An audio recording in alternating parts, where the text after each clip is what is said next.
నమస్తే. మనం చిన్నగున్నప్పుడు ఫిక్షనల్ మూవీస్‌లో చూసి ఉంటాము. 'దేవి' అని, 'నాగమ్మ' అని ఇట్లాంటి సినిమాలలో వాడెవడైతే మాంత్రికుడు, రాక్షసుడు ఏం చేస్తాడంటే హీరోని గాని, హీరోయిన్‌ని గాని ఇబ్బంది పెట్టడానికి, లేకపోతే హీరోయిన్‌ని ఎత్తుకుపోవడానికి వాళ్ళకు తెలిసినటువంటి వాళ్ళ యొక్క రూపంలో వస్తాడు. వచ్చిన తర్వాత అక్కడ వాళ్ళు గుర్తిస్తారు. గుర్తించి వాడిని తన్ని తరిమేస్తారు.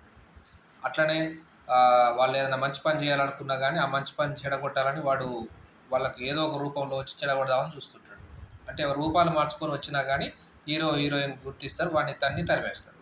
సేమ్ మన భారతదేశంలో, భారతదేశం యొక్క ఇంటిగ్రిటీని, సమగ్రతను, యూనిటీని, ఐక్యతను, అట్లాగే భారతదేశంలో ఒక అశాంతిని అంటే ఐక్యతను దెబ్బతీయడానికి, అలాగే అశాంతిని రేకెత్తించడం కోసమైతే ఈ ఏదైతే ఇండీ కూటమనేటువంటి ఒక కూటమి ఉంది మన భారతదేశంలో.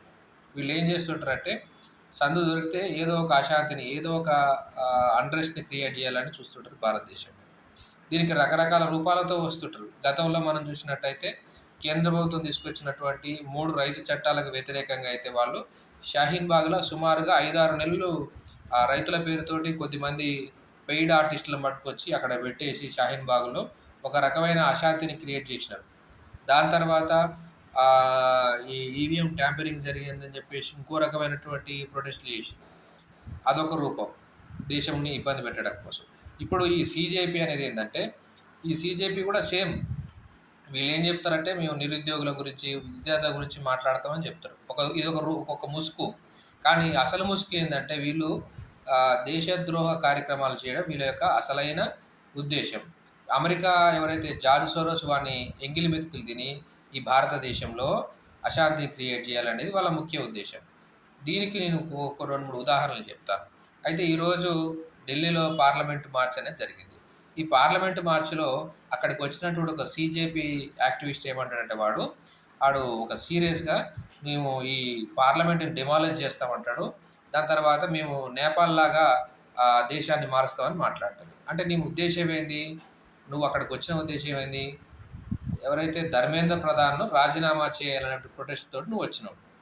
మరి నీకు పార్లమెంట్ తోటి ఏ పని? పార్లమెంట్ అనేది భారతదేశానికి ఒక దేవాలయం లాంటిది. నువ్వు దాన్ని కూలగొడతా అని మాట్లాడుతున్నావు. అంటే నువ్వు ఈ దేశ ప్రజల గురించి ఆలోచిస్తున్నావా? లేదు.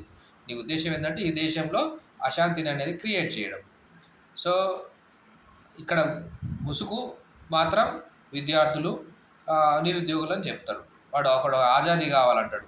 ఆడ మంచిగా మందు పార్టీలు, ఎంజాయ్‌లు, తాగుళ్ళు, టిఫిన్‌లు, లంచ్‌లు ఏందిది నిన్ను ప్రొటెక్ట్ చేసేటోడు అక్కడ అంత ఎంజాయ్‌మెంట్ చేస్తాడా? అంటే చేయడు 100%. వీళ్ళ ముఖ్య ఉద్దేశ్యం వీళ్ళందరికి డబ్బులు ఎక్కడి నుంచి వస్తున్నాయంటే జాబ్ చోర నుంచి వస్తాయి.